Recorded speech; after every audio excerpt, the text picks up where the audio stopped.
এই কাহিনীটি ভারতের মধ্যপ্রদেশের ঝাঁসি এলাকার একটা সত্য ঘটনা নিয়ে নির্মিত, যেখানে অপূর্ব নামের একটা মেয়েকে কয়েকটা গুন্ডা বাস থেকে কিডন্যাপ করে তাদের আস্তানায় নিয়ে গিয়ে তার সাথে খুব খারাপ আচরণ করে, এমনকি এক এক করে তাকে রেপ করার প্রস্তুতিও নেয়। নরপশুরা এত খারাপ কি আর বলবো। মেয়েটি কষ্টে চিৎকার করছে, তাই দেখে ওরা খুব মজা পাচ্ছে। কিন্তু এক পর্যায়ে মেয়েটি ওখান থেকে পালানোর চেষ্টা করে আর কাহিনী অন্যদিকে ঘুরে যায়, যেটা দেখে আপনি বিশ্বাসই করতে পারবেন না। ভাববেন এটা কি করে সম্ভব।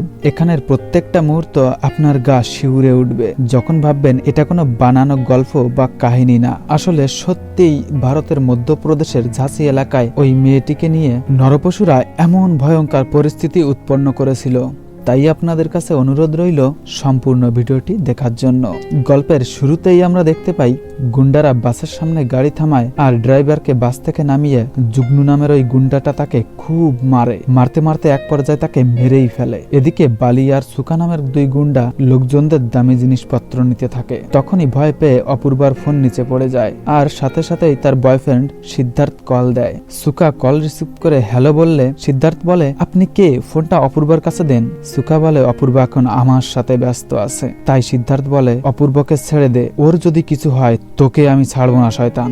সুকা বলে, ফোনে ফোনে নায়ক সবাই হতে পারে, তোর অপূর্বাকে আমরা নিয়ে যাচ্ছি, যদি ক্ষমতা থাকে তো বাঁচিয়ে দেখা। তাই বলে ফোনটা ওখানেই ফেলে দেয়। তারপর সুকা অপূর্বকে টেনে বাস থেকে নিয়ে যেতে থাকে। অপূর্বা অনেক চেষ্টা করে আর লোকজনদের কাছে হেল্পও চায়, কিন্তু গুন্ডাদের হাতে বন্দুক থাকায় ভয়তে কেউ সাহায্য করে না। নিচে নামিয়ে তারা অপূর্বকে তাদের গাড়ির ভিতর ঢুকিয়ে তাদের আস্থানার দিকে যেতে থাকে।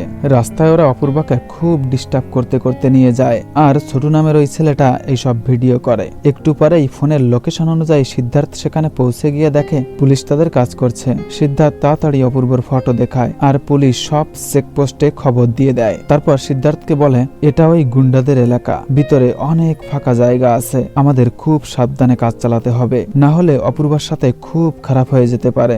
এদিকে শয়তানগুলো অপূর্বকে একটা ফাঁকা এলাকায় নিয়ে আসে, যেখানে ধারে কাছে কোনো মানুষের অস্তিত্বই নেই। এখানে তারা মেয়েটির সাথে পশুর মতন আচরণ করে। মেয়েটি ছটপট করে আর ছোট ভিডিও করতেই থাকে। হঠাৎ অপূর্বার হাতে লেগে ফোনটা নিচে পড়ে যায়, তাই সে রেগে অপূর্বকে একটা জোরে চড় মারে আর সাথে সাথেই মেয়েটি অজ্ঞান হয়ে যায়। তাই শয়তানগুলো ওখান থেকে চলে আসে, কিন্তু জুগনু নামের ওই গুন্ডাটা মেয়েটিকে ভালো করে দেখে আর তার কাপড় খুলতে যায়। ঠিক তখনই ওরা ডাক দেয় বাস থেকে আনা মালামাল হিসাব নিকাশ করতে। তাই জুগনুও চলে আসে। একটু পরেই খেয়াল করে ওখান থেকে একটা লোক যাচ্ছে। তারা তার কাছে গিয়ে বলে, এই এখানে কি করিস?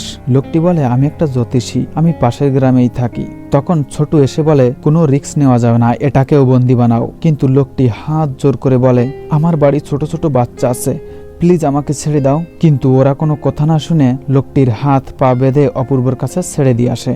বাইরে তারা মেয়েটির কাছে কে আগে যাবে সেই সব নিয়ে আলোচনা করে।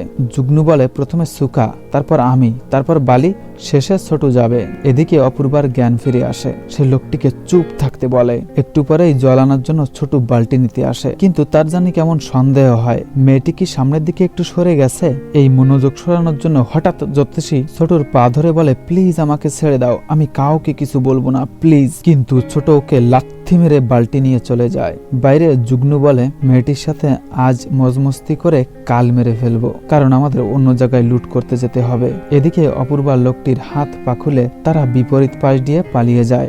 দৌড়াতে দৌড়াতে অপূর্বা হঠাৎ ছোটর গায়ে বেঁধে পড়ে যায়। তারপর ছোট বলে, শালা এত বড় সাহস, পালিয়ে যাচ্ছিস? তাই বলে তাকে টানতে টানতে নিয়ে যায়। এদিকে জ্যোতিষী অন্য দিক দিয়ে পালিয়ে যায়। তখনই অপূর্ব তাকে নখ দিয়ে আছড়ে দেয় আর সামনে দৌড়ে পালানোর সময় ছোট আবার তাকে ফেলে দিয়ে ধরার চেষ্টা করে। কিন্তু সৌভাগ্যবশত অপূর্বার সামনে একটি বালতি পেয়ে রাগের বশে অপূর্ব তাকে মাথায় বারবার আঘাত করে এক পর্যায়ে তাকে মেরেই ফেলে। সে নিজেই বিশ্বাস করতে পারছে না কেমন করে একটা লোককে মেরে ফেললো। তাই অপূর্বা খুব ভয় পেয়ে যায়। এদিকে গুন্ডাগুলো ছোটুর আওয়াজ শুনে ঘরে গিয়ে দেখে তারা দুজন পালিয়েছে। গুন্ডারা দৌড়ে ছোটুর কাছে এসে দেখে সে আর বেঁচে নেই। জুগনু বলে, যেভাবে হোক ওদের খুঁজে বার করতে হবে, তারপর আমি কুত্তার মতো ওদের গুলি করে মারবো। এদিকে অপূর্বা মরিয়া হয়ে লুকানোর জায়গা খুঁজতে থাকে। তখনই হঠাৎ তার পা ফসকে যায় আর বড় একটা কুয়ায় পড়তে পড়তে বেঁচে যায়। অন্যদিকে জ্যোতিষী একটা পাইপের ভিতর লুকিয়ে পড়ে। কিছুক্ষণ পরেই গুন্ডারা ওখানে চলে আসে আর পাগলের মতো ওদের খুঁজতে থাকে। অপূর্বা এটা বুঝতে পেয়ে খুব ভয় পেয়ে যায় আর তার মুখ আটকে ধরে যাতে কোনো শব্দ না বার হয়। এদিকে জ্যোতিষীকে বালি পেয়ে যায় আর থাপ্পড় মেরে পাইপ থেকে বার করে তিনজন খুব মারতে থাকে। বলে মেয়েটি কোথায়, বল আগে বল। কিন্তু লোকটি বলে আমি কিছুই জানি না, প্লিজ আমাকে ছেড়ে দাও প্লিজ। তখনই যুগ্নু জ্যোতিষীকে গুলি করে মেরে ফেলে। এই শব্দ শুনে মেয়েটি আরো ভয় পেয়ে যায়। তখনই বালি ওদের বলে এখানে আর সময় নষ্ট না করে চলো আমরা মেয়েটিকে খুঁজি। ইটের ফাঁকা দিয়ে অপূর্বা সব দেখছিল। যখনই ওরা চলে যায় একটু পরেই জ্যোতিষীর ফোন বেজে ওঠে।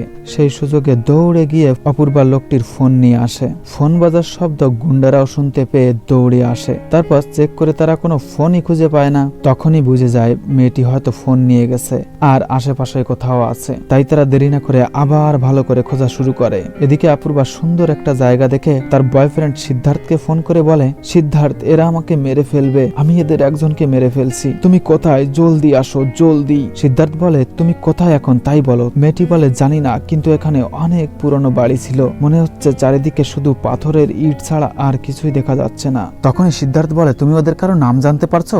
অপূর্বা বলে একজনের নাম যুগ্নু আর একজনের নাম সুখা, আমি ছোটকে মেরে ফেলছি। কথা বলতে বলতে অপূর্ব গুন্ডাদের পায়ের শব্দ শুনতে পায়। সুখা ওখানে এসে দেখে জায়গাটি ফাঁকা। সিদ্ধার্থ হ্যালো হ্যালো বলে, কিন্তু ততক্ষণে ফোনটা কেটে যায়। সে পুলিশকে বলে গুন্ডাদের একজনের নাম যুগ্নু আর একজনের নাম সুখা। পুলিশ বলে বুঝতে পারছি, ওরা খুবই ভয়ঙ্কর গুন্ডা, তারা মানুষ মারতে একটুও দ্বিধাবোধ করে না। এবার রাতে যখন পুলিশ থানায় আসেন দেখে অপূর্বার মা বাবা আসছে। একটা যুবতী মেয়ে কিডন্যাপ হয়েছে, কিন্তু পুলিশ কেমন জানি তেমন গুরুত্বই দিচ্ছে না। সিদ্ধার্থ বলে আমরা গুন্ডাদের নাম জেনে গেছি, গ্রামের মোটামুটি লোকেশনও পেয়েছি, চলো আমরা তাড়াতাড়ি খুঁজি। তখন পুলিশ বলে 50টা গ্রাম আছে, ওই রকম 36টা গ্যাং আছে আর ওদের হাতে অনেক ভালো ভালো অস্ত্র আছে, আর আমরা 3টা পুলিশ আর 2টা অস্ত্র। এই অবস্থায় কিছুতেই যেতে পারবো না, সকাল হোক দেখা যাবে। এই শুনে রাগে সিদ্ধার্থ ওখান থেকে সরে আসে। ঠিক তখনই অপূর্ব আবার কল দিয়ে বলে কোন পর্যন্ত এসেছো, পুলিশদের নিয়ে আসছো তো? আমি এখানে খুব কষ্টে আছি, আর সহ্য করতে পারছি না, তুমি জলদি কিছু একটা করো জলদি। তখন সিদ্ধার্থ বলে তোমার লোকেশনটা কি সেন্ড করতে পারো আমাকে? অপূর্বা অনেক কষ্টে লোকেশন তো পাঠিয়ে দেয়, কিন্তু তার ফোনটা হাত থেকে পড়ে যায়। পরপরই বালি কুয়ার পাড়ে চলে আসে আর অপূর্বা একদম দেয়ালের সাথে লেগে পড়ে। বালি কুয়ার ভিতর লাইটও মারে, কিন্তু কাউকে দেখতে পায় না। সে ওখান থেকে চলে গেলে অপূর্বা কুয়া থেকে উঠে একটা ঝোপঝাড়ের ভিতর লুকিয়ে পড়ে আর সেখানে একটা পুরানো কাঁচি পায়। এদিকে সিদ্ধার্থ দেরি না করে একাই পুলিশের বাইক নিয়ে লোকেশনের দিকে বেরিয়ে পড়ে। কিন্তু দুঃখের বিষয় এই যে একটু পরেই বালি অপূর্বকে পেয়ে যায় আর বলে শালি অনেক লুকোচুরি হয়েছে আর না। তখন অপূর্বা ভয়ে ভয়ে বলে আমাকে মেরো না, প্লিজ মেরো না, তুমি যা বলবে আমি তাই করব। এই বলে কাঁচিটা পিছনে রেখে দেয়। বালি বলে ঠিক আছে, আমি কাউকে কিছু বলবো না, কিন্তু তুই কাপড় খোল। সে যখন ফিলিংসের সাথে আস্তে আস্তে মেয়েটির কাছে যায়, হঠাৎ অপূর্ব বালিকে হামলা করে দেয় আর টর্চ লাইট নিয়ে ওখান থেকে পালিয়ে যায়। বালির চিৎকার শুনে ওরা দুজন চলে আসে। যুগ্নু বলে একে এখনই হসপিটালে নিয়ে যেতে হবে, কিন্তু সুখা তখন বলে যাওয়ার হলে তুমি যাও, আমি মেয়েটিকে ভোগ না করে কোথাও যাব না। এবার অপূর্বা একটা পাইপের ভিতর লুকিয়ে পড়ে আর তার সাথে কেমন দুর্ব্যবহার করেছে শয়তানগুলো সেই সব ভাবতে থাকে। এখন তার মনে কেমন যেন একটা প্রতিশোধের আগুন জ্বলে ওঠে। তাই সে তার কাপড় ছিঁড়ে কুয়ার পাড়ে কয়েকটা চিহ্ন দেয়, তারপর দূর থেকে টর্চ লাইট মারে। এই দেখে সুখা দৌড়ে সেখানে গিয়ে কাউকে পায় না। তাই দুজন চালাকি করে ঝগড়া করার অভিনয় করে, বলে এখান থেকে বালিকে হাসপাতালে নিয়ে যেতেই হবে। পরপরই গাড়ি নিয়ে ওখান থেকে যাওয়ার অভিনয় করে তারা, যাতে অপূর্বভাবে ওরা চলে গেছে তাই ভেবে সামনে বার হয়। অপূর্বাও ওদের ফাঁদে পড়ে যায়। গাড়িটি চলে গেলে অপূর্বা রিল্যাক্সে হাঁটতে থাকে। তখনই সুখা তার সামনে চলে আসে। অপূর্বা বাঁচার জন্য দৌড় মারে। এদিকে যুগ্নু অপূর্বার পিছু করে। তখন সুখা বলে ভাই গুলি চালিও না, মেয়েটিকে আমাদের জীবিতই ধরতে হবে। এবার অপূর্ব সেই চিহ্ন দেখতে পায় আর যুগ্নুকে পিছন পিছন দৌড়িয়ে কুয়ায় নিয়ে ফেলে দেয়। কুয়ায় পড়ে গিয়ে যুগ্নু জোরে জোরে চিৎকার করে সুখাকে ডাকতে থাকে। সুখা আসলে যুগ্নু বলে এখান থেকে সিঁড়ি অনেক উপরে, আমি ধরতে পারছি না, প্লিজ আমাকে বাঁচাও প্লিজ। সুখা দড়ি খুঁজতে যায়, তখন সেখানে অপূর্ব এসে টর্চ মারে। যুগ্নু সুখা ভেবে তাকে বাঁচাতে বলে, তখন অপূর্ব তার চেহারা দেখায়। যুগ্নু এটা দেখে ঘাবড়ে যায়। অপূর্ব এবার পাথর ফেলতে থাকে, কয়েকটা পাথর ফেলে একেবারে যুগ্নুকে মেরেই ফেলে। এদিকে সুখা যুগ্নুর চিৎকার শুনে দৌড়ে চলে আসে কুয়ার পাড়ে। এসে দেখে সে আর নেই, যুগ্নুর লাশ ভাসছে পানির উপর। এখানেই শেষ নয়, অপূর্ব গাড়ির কাছে গিয়ে বালিকেও মেরে ফেলে। বালির চিৎকার শুনে সুখা আবার দৌড় দিয়ে গাড়ির কাছে যায়। ওখানে গিয়ে রাগেতে গাড়িতে গুলি করতে থাকে। তারপর যখন গাড়ির বোনেট খোলে, সুকা সরতে না সরতেই অপূর্ব গাড়ি চালিয়ে দেয়, কিন্তু সে কোনোভাবে বেঁচে যায়। অন্যদিকে সিদ্ধার্থ সেখানে পৌঁছে যায় আর অপূর্বাকে খুঁজতে থাকে। অপূর্বা গাড়ি চালিয়ে একটা ঝোপঝাড়ের ভিতরে আটকে যায় আর জোরে জোরে হর্ন বাজতে থাকে। তাও সে হার না মেনে জঙ্গল ভাঙতে ভাঙতে সামনের দিকে এগোতে থাকে। সুকাও সেখানে চলে আসে আর গাড়ির উপর দাঁড়িয়ে অপূর্বকে দেখে ফেলে। বলে, সুন্দরী, আমি তোমাকে দেখে ফেলছি, দাঁড়াও, আমি আসছি, দাঁড়াও। ততক্ষণে অপূর্বা রেল লাইনে চলে আসে, কিন্তু দুর্ভাগ্যবশত তার চলার শক্তি নেই, তাই সে ওখানেই পড়ে যায়। একটু পরেই সুকা সেখানে চলে আসে আর তার শব্দ শুনে অপূর্ব আবার উঠে যায়। সুকা বলে, সুন্দরী, যেও না, আমি তোমাকে বিয়ে করতে চাই। এসব বলতে না বলতেই তারা দুজন খেয়াল করে ট্রেন আসছে।